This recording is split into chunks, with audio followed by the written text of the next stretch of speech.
इस मस्जिद में और रोइन खेड़ की मस्जिद में सिर्फ मुझे लगता है कि सिर्फ मीनारों का फ़र्क है।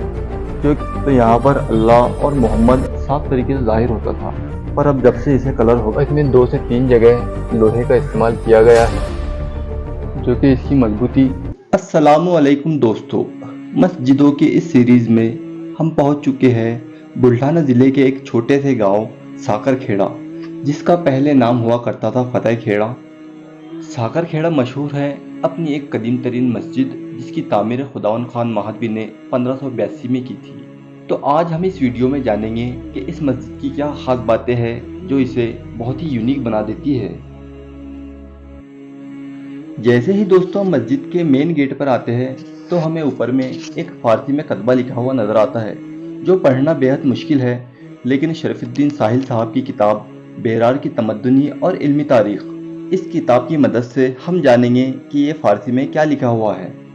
जो कुछ यूँ लिखा हुआ है, या फतेह अज लुत्फ़ खुदावंद जहाँ मस्जिद तरतीब चूँदार अलकदार ख्वास्तम तारीख अतामुश ज़ा अकल गुफ्त बादार खानकाए हक पायदार।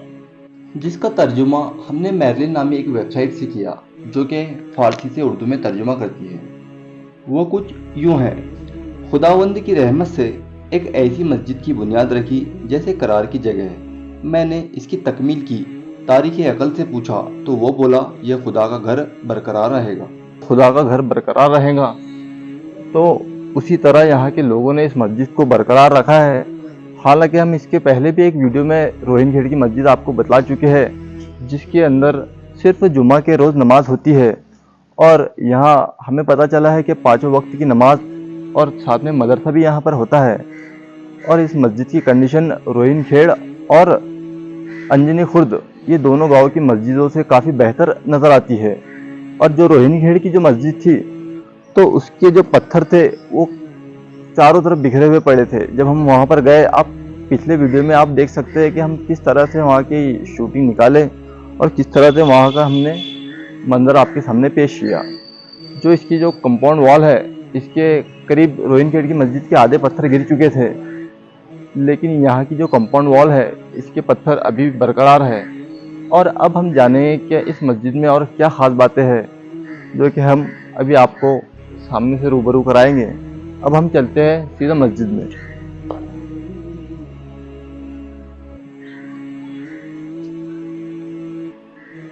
और इस मस्जिद में और रोहिन खेड़ की मस्जिद में सिर्फ मुझे लगता है कि सिर्फ मीनारों का फ़र्क है,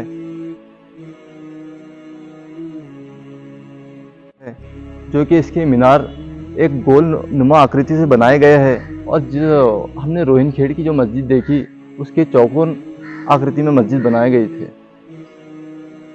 और अब हम आपको दिखाएंगे मस्जिद अंदर।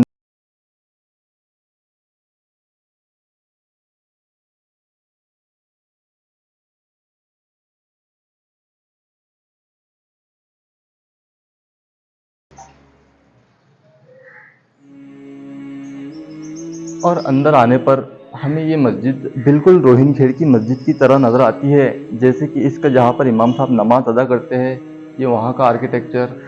और जब हम रोहिन खेड़ की मस्जिद में गए थे, तो रोहिन खेड़ की मस्जिद में यहाँ पर कुछ आयतें नज़र आती थी, और यहाँ पर कुछ आयतें, और इस मकाम पर भी कुछ अरेबिक लिखा हुआ और कुछ फारसी लिखा हुआ नज़र आता था।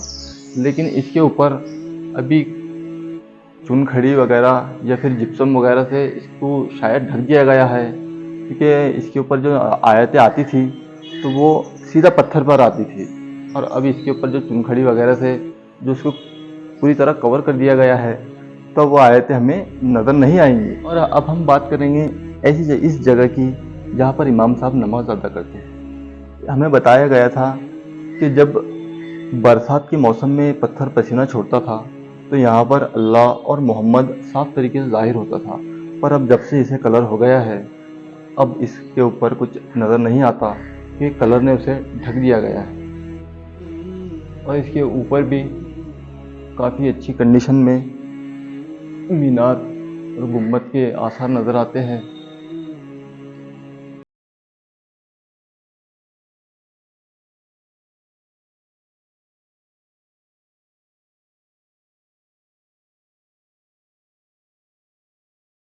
जाने के लिए जीना बनाया गया है, तो हम उस जीने के ज़रिए ऊपर से इस कंपाउंड वॉल का पूरा वीडियो आपको दिखलाएंगे कि वहाँ से इस मस्जिद कितनी खूबसूरत नज़र आती है। और इसी कंपाउंड वॉल और गेट को होते हुए हम अब जाएंगे उस रास्ते से मस्जिद के ऊपर, जो कि वहाँ से हम जानेंगे इसके ऊपर का नज़ारा।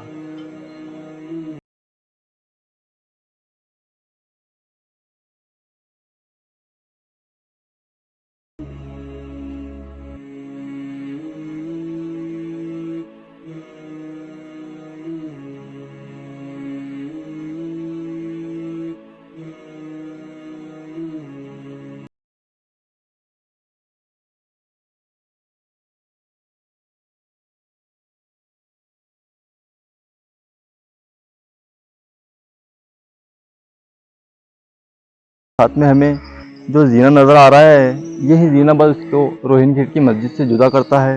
मतलब रोहिन खेड़ की जो मस्जिद हमने पिछले वीडियो में आपको बतलाया है, तो उसके अंदर सेम टू सेम ऐसे ही था, लेकिन बस ये जीना ऊपर जाने के लिए नहीं था, जो कि हमें यहाँ एक जीना भी देखने को मिलता है। अब हम जीने के ऊपर चढ़कर जानेंगे कि मस्जिद के ऊपर से किस तरह नज़र आता है।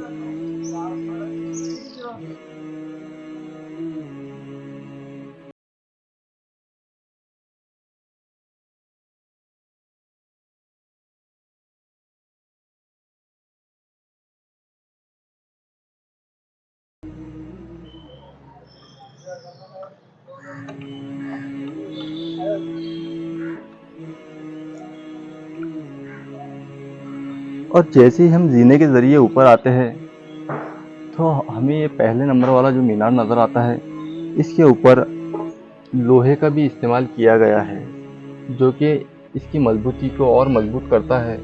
और ये लोहा भी अनकरीब सड़ने की कगार पर है, और इसमें 2 से 3 जगह लोहे का इस्तेमाल किया गया है, जो कि इसकी मजबूती और बढ़ाता है। और इस मस्जिद में कई लोहे के एंगल और कई लोहे की कील वगैरह भी यहाँ इस्तेमाल की गई है।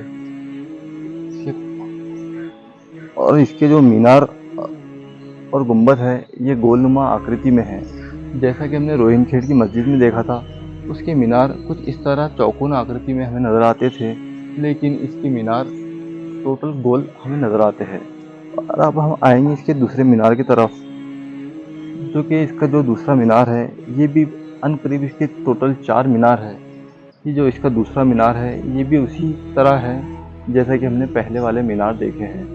इनकी हाइट, जैसा कि हम नीचे और फोटो वगैरह में देखते हैं तो हमें छोटे से लगते हैं, लेकिन इनकी चौड़ाई में हाइट करीब 6 फीट के करीब है, और इनकी लंबाई करीब 10 से 15 फीट तक हमें दिखती है।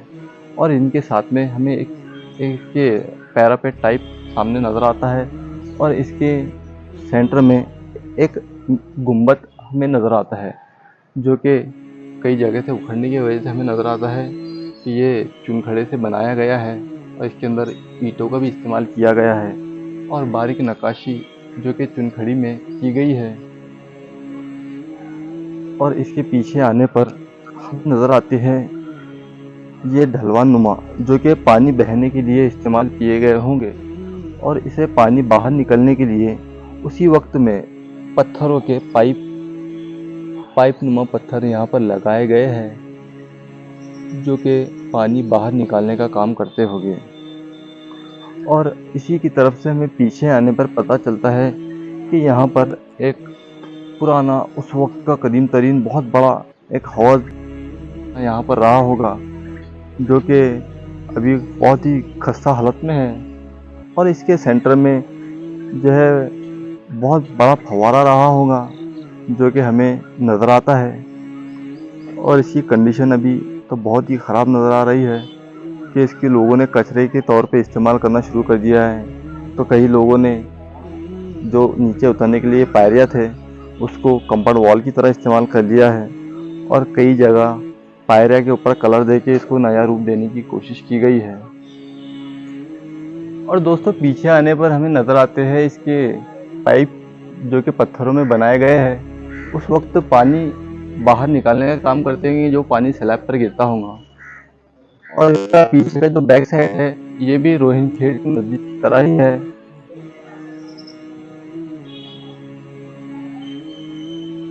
देखिए, पुराने इतिहास की किताबों से हम जानते हैं कि इस मस्जिद की तामीर खुदावंद खान महादवी ने 1582 ईस्वी के करीब कराई थी, जो कि ऐसी कुल 3 मसाजिदें खुदावंद खान महादवी ने बनाई थी, जो कि एक रोहिन खेड़ में हम देख चुके हैं, एक साकर खेड़े में अभी हम करण में खड़े हैं, और एक अंजनी खुर्द में हम अगली बारी में जाने वाले हैं। तो इस मस्जिद को और रोहिनखेड़ की मस्जिद को बनाने में कुछ ही अरसे का गैप रहा होगा या फिर कुछ महीने का गैप रहा होगा, और खुदावंद खान महादवी ने इस मस्जिद की तामीर में जो पत्थर यहाँ इस्तेमाल किए हैं वही पत्थर वहाँ भी इस्तेमाल किए गए होंगे। और 1582 यानी इतना पुराना हो जाता है, इसका अंदाज़ा आप इस बात से लगाइए कि इस मस्जिद की तामीर होने के 50 साल के बाद ताजमहल की तामीर हुई, और ये मस्जिद बन चुकी थी इसके 74 साल के बाद मरकज़ निज़ामुद्दीन यानी दिल्ली की जामा मस्जिद की तामीर हुई। तो ये मस्जिद इतनी पुरानी है, और ये मस्जिद वीडियो में और फोटो में बहुत कम हाइट की नज़र आती है, लेकिन अगर आप इसके करीब रहते हो तो आप मेहरबानी करके यहाँ पर आकर देखें कि इस मस्जिद की जो हाइट है ये अनकरीब 25 से 30 फीट है, और इसके अंदर करीब सैकड़ों लोग नमाज अदा कर सकते हैं। और हमें यहाँ के लोकल और यहाँ के इमाम साहब से पता चला है कि यहाँ पर जो कब्रें हैं ये मस्जिद के तामीर करदा लोगों की है, जो कि यहीं पर बनाई गई है। और इस मज़ार के बारे में हमें बताया गया है कि जो भी यहाँ काम करने वाले थे, जिसका अंगूठा शहीद हुआ इस काम में, तो उसके सामने उसके अंगूठे का निशान बना दिया गया, और जिसकी उंगली शहीद हुई उसकी उंगली का निशान बना दिया गया, जो कि आप इधर वाली मज़ार पर देख सकते हैं, और जिसका हाथ शहीद हुआ उसे यहाँ बना दिया गया।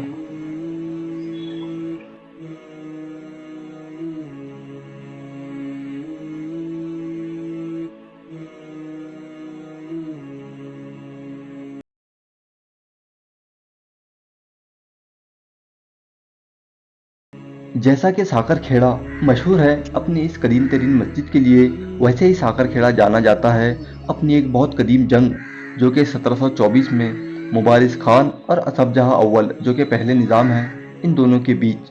तो अगले वीडियो में हम जानेंगे कि इस जंग में कौन जीता, किसकी कब्र कहाँ बनी, और इस जंग में बाजीराव का क्या रोल रहा। ये सब जानने के लिए सब्सक्राइब कीजिए हमारा चैनल और बने रहिए हमारे साथ।